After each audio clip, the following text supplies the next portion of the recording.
লোকসভা ভোটের মাঝেই এসএসসি 26,000 শিক্ষক শিক্ষিকা চাকরি বাতিলের কিন্তু একেবারে তোলপাড় রাজ্য রাজনীতি। কাঠগোড়ায় রাজ্য সরকার, রাজ্য মন্ত্রী সবার বিরুদ্ধে একেবারে সিবিআই তদন্তের নির্দেশ কলকাতা হাইকোর্টের। কিন্তু চাকরি বাতিলের মামলার বিরোধিতা করে সুপ্রিম কোর্টে যায় রাজ্য, আর সেই মামলাতেই আজ চাকরি বাতিলের নির্দেশ বহাল। চাকরি বাতিলে কোনো স্থগিতাদেশ নয়, স্পষ্ট জানিয়ে দিয়েছে কলকাতা হাইকোর্টের প্রধান বিচারপতির ডিভিশন বেঞ্চ। কারণ এটি একটি পরিকল্পিত স্ক্যাম, দুর্নীতি, ভয়ঙ্কর দুর্নীতি হয়েছে। ওএমআর সিট নষ্ট করে দেওয়া হয়েছে পরিকল্পনা করে। অর্থাৎ কলকাতা হাইকোর্টের ডিভিশন বেঞ্চ যে রায় দিয়েছে সেই রায় কিন্তু বহাল রেখেছে সুপ্রিম কোর্ট। 26,000 শিক্ষক শিক্ষিকার কপাল পুড়ল সুপ্রিম কোর্টে। আর এই রায়ের পরপরই কিন্তু বিচারপতি দিবাংশু বসাক যে রায় দিয়েছিলেন 26,000 শিক্ষক শিক্ষিকার বেআইনি নিয়োগ এবং পরিকল্পিতভাবে যে অতিরিক্ত শূন্যপদ সৃষ্টির অনুমোদন দিয়েছিল রাজ্য মন্ত্রিসভার বিরুদ্ধে সিবিআই তদন্ত। কিন্তু সুপ্রিম কোর্টে রাজ্য মন্ত্রিসভার বিরুদ্ধে সিবিআই তদন্তে সাময়িক স্থগিতাদেশ দিয়েছে সুপ্রিম কোর্ট। কিন্তু চাকরি বাতিলের নির্দেশ বহাল, আর চাকরি বাতিলের নির্দেশ বহাল থাকতেই কিন্তু এবার বিপদের রাজ্য মন্ত্রিসভা। এবার কিন্তু কাঠগোড়ায় রাজ্যের মুখ্যমন্ত্রী মমতা ব্যানার্জি। এই মুহূর্তের সবচেয়ে বড় খবর, পরিকল্পনা করে নষ্ট করা হয়েছিল ওএমআর সিট। চাঞ্চল্যকর চিঠি কিন্তু এবার ফাঁস করলেন রাজ্যের বিরোধী দলনেতা শুভেন্দু অধিকারী। আর সেই চিঠিতেই কিন্তু মুখ্যমন্ত্রী মমতা ব্যানার্জির বিরুদ্ধে তোলা হয়েছে বিস্ফোরক সব অভিযোগ। কলকাতা হাইকোর্টের নির্দেশে চাকরি হারিয়েছেন 25,753 জন। সিবিআই কয়েক হাজার অযোগ্য প্রার্থীর হদিশ পেলেও যোগ্য প্রার্থীদের তুলনায় তাদের সংখ্যা অনেকটাই কম। ইতিমধ্যে হাইকোর্টের রায়ের বিরুদ্ধে সুপ্রিম কোর্টের দ্বারস্থ হয়েছে এসএসসি, মধ্যশিক্ষা পর্ষদ, রাজ্য সরকার এবং চাকরিহারাদের একাংশ। এবার যোগ্যদের পাশে দাঁড়িয়ে মুখ্যমন্ত্রী মমতা বন্দ্যোপাধ্যায়কে কড়া ভাষায় আক্রমণ করলেন রাজ্যের বিরোধী দলনেতা শুভেন্দু অধিকারী। এক্স হ্যান্ডেলে শুভেন্দু লেখেন, যোগ্য প্রার্থীদের দুর্ভোগের জন্য একমাত্র মমতা ব্যানার্জি দায়ী। তারা চোখের জল ফেলতে বাধ্য হচ্ছেন কারণ মমতা বন্দ্যোপাধ্যায় নিজের গা বাঁচাতে মরিয়া ছিলেন। আসলে এসএসসি যোগ্য এবং অযোগ্যদের মধ্যে যে কোনো পার্থক্য তৈরি করলে আদতে তার দোষ স্বীকার করা হতো। একই সঙ্গে তার বক্তব্য, 2016 সালের স্কুল সার্ভিস কমিশন প্যানেলে যারা শিক্ষক ও অশিক্ষক পদ কিনেছেন বা নিয়োগ পেয়েছেন তাদের বাঁচানোর জন্য, কারণ তারা তৃণমূল নেতাদের আত্মীয়। যোগ্য হওয়া সত্ত্বেও 25,753 জন কর্মী সিংহভাগকে ইচ্ছাকৃতভাবে বিসর্জন দিয়েছেন মমতা ব্যানার্জি। এক্স হ্যান্ডেলে করা একটি পোস্টে শুভেন্দু একটি চিঠির ছবি দিয়েছেন।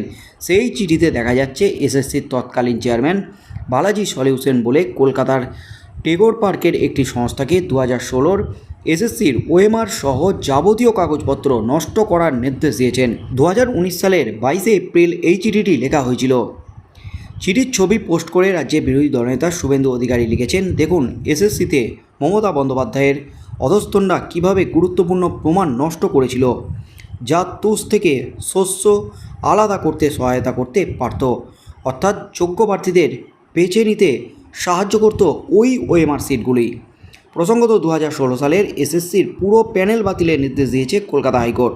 কলকাতা হাইকোর্টের বিচারপতি দেবাংশু বসাক এবং বিচারপতি মোহাম্মদ সব্বর রশিদির ডিভিশন বেঞ্চ এই নজিরবিহীন রায়ের ফলে চাকরি হারিয়েছেন 25,753 জন। একই সঙ্গে আদালত জানিয়েছে এসএসসি প্যানেলের মেয়াদ শেষ হওয়ার পরেও যারা চাকরি পেয়েছেন তাদের সুদসহ বেতন ফেরত দিতে হবে। সুদের হার বছরে 12%। এই মামলার শুনানিতে আজ সোমবার প্রধান বিচারপতি ডিওয়াই চন্দ্রচূড় বলেন, প্রচুর সংখ্যক চাকরি বাতিল হয়েছে, সব ওএমআর সিট নষ্ট করে দিয়েছে। যোগ্য অযোগ্যদের আলাদা করবেন কিভাবে? উপায় না থাকলেই হয়তো এমন সিদ্ধান্ত নিয়েছে কলকাতা হাইকোর্ট। অন্য কোনো উপায় না থাকলে এমন সিদ্ধান্ত নিতে হয়। এছাড়াও সুপ্রিম কোর্ট বলেছে, দুর্নীতির সুবিধাভোগী কারা সেটা দেখতে হবে। আগামী সোমবার 6 মে এই মামলার পরবর্তী শুনানি হবে বলে জানিয়ে দিয়েছে সুপ্রিম কোর্ট। প্রধান বিচারপতি ডিওয়াই চন্দ্রচূড়, বিচারপতি জেবি পাত্রিওয়ালা এবং বিচারপতি মনোজ মিশ্রের বেঞ্চ আজ মামলাটি শুনানি হয়। এদিনের শুনানিতে বিচারপতি ডিওয়াই চন্দ্রচূড় বলেন, প্যানেলের বাইরে থেকে নিয়োগ করা হয়েছে, এটা তো বিরাট বড় জালিয়াতি। এর পাল্টা রাজ্যের আইনজীবী সওয়াল করেন, সিবিআই তো 8,000 অযোগ্য প্রার্থীর খোঁজ পেয়েছিল, কোন যুক্তিতে 26,000 চাকরি বাতিল করে দিল কলকাতা হাইকোর্ট? কিন্তু সিবিআই যে দুর্নীতির খোঁজ পেয়েছিল, এই দুর্নীতিগুলো করেছে কে বা কারা? এই দুর্নীতি জানতেন নাকি মুখ্যমন্ত্রী মমতা ব্যানার্জি? এত বড় দুর্নীতি হয়েছে, এত বড় জালিয়াতি হয়েছে।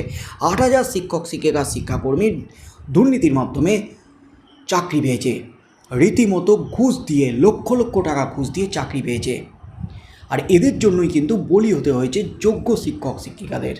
সুপ্রিম কোর্টের কিন্তু কড়া পর্যবেক্ষণ, চাকরি বাতিলের নির্দেশেই একেবারে সিলমোহর দিয়ে দিয়েছে সুপ্রিম কোর্ট। কারণ ওএমআর সিটগুলি নষ্ট করে দেওয়া হয়েছে, প্রমাণ নষ্ট করে দেওয়া হয়েছে। আর প্রমাণ না পেলে যোগ্য আর অযোগ্য আলাদা করবে কিভাবে? তাই হয়তো এই বিশাল বড় দুর্নীতি জালিয়াতির জন্য হাইকোর্ট কোনো উপায় না পেয়ে গোটা প্যানেলটাই বাতিল করতে বাধ্য হয়েছে। কোনো প্রমাণ না পেলে এই পরিস্থিতিতে গোটা প্যানেল বাতিল করাটাই যুক্তিযুক্ত, এমনই কিন্তু মত প্রধান বিচারপতি ডিওয়াই চন্দ্রচূড়ের স্পেশাল ডিভিশন বেঞ্চের। তার মধ্যে কিন্তু রাজ্য সরকারকে রীতিমতো তুলনা করেছে। সুপার নিউমেরিক পোস্ট, অযোগ্যদের বাঁচানোর জন্য যে সুপার নিউমেরিক পোস্ট গঠন করেছে রাজ্য মন্ত্রিসভা, সেটা তো একটা বিরাট বড় জালিয়াতি। অর্থাৎ আইনজীবী বিকাশ রঞ্জন ভট্টাচার্য তিনি যে বিস্ফোরক দাবি করেছিলেন সুপ্রিম কোর্টে গিয়ে কোনো সুরাহা পাবে না, সুপ্রিম কোর্টে আরও কেলেঙ্কারির পর্দাফাঁস হয়ে যাবে, সেটাই কিন্তু হলো। রাজ্য সরকারের একেবারে বস্ত্রহরণ করে ছাড়ল সুপ্রিম কোর্ট। আগামী 6ই মে কী হতে চলেছে এই মামলার শুনানিতে, সেদিকে যেমন চোখ থাকবে গোটা রাজ্যের, ঠিক সেই মুহূর্তে রাজ্যের বিরোধী দলনেতা শুভেন্দু অধিকারী একটি বিস্ফোরক চিঠি পোস্ট করেছেন এবং সেই চিঠি অনুযায়ী 2019 সালে একেবারে প্ল্যান করে এই 26,000 শিক্ষক শিক্ষিকার যে ওএমআর সিট, সমস্ত ওএমআর সিট নষ্ট করে দেওয়ার নির্দেশ দিয়েছিল। এমনই কিন্তু বিস্ফোরক চিঠি সামনে। আর এর সঙ্গে যুক্ত মমতা ব্যানার্জি সরকার, মমতা ব্যানার্জির দিকেই কিন্তু আঙুল তুলে দিয়েছেন শুভেন্দু অধিকারী। আগামী দিনে কি হতে চলেছে রাজ্য রাজনীতিতে? রাজ্যমন্ত্রী সবার দিকে আঙুল উঠে গেছে মমতা ব্যানার্জি, ব্রাত্য বসুর দিকে আঙুল উঠে গেছে। রাজ্যের প্রাক্তন শিক্ষামন্ত্রী পার্থ চ্যাটার্জি রয়েছেন জেলে, বর্তমান শিক্ষামন্ত্রী ব্রাত্য বসুর দিকে আঙুল তুলে দিয়েছে কলকাতা হাইকোর্টের ডিভিশন বেঞ্চ সহ সুপ্রিম কোর্টের প্রধান বিচারপতি। অর্থাৎ আগামী দিনে বিপদ যে বাড়তে চলেছে রাজ্য মন্ত্রিসভার এবং এই চাকরিহারা শিক্ষক শিক্ষিকাদের, কি হতে চলেছে 6ই মে, সেদিকেই চোখ থাকবে গোটা রাজ্যের।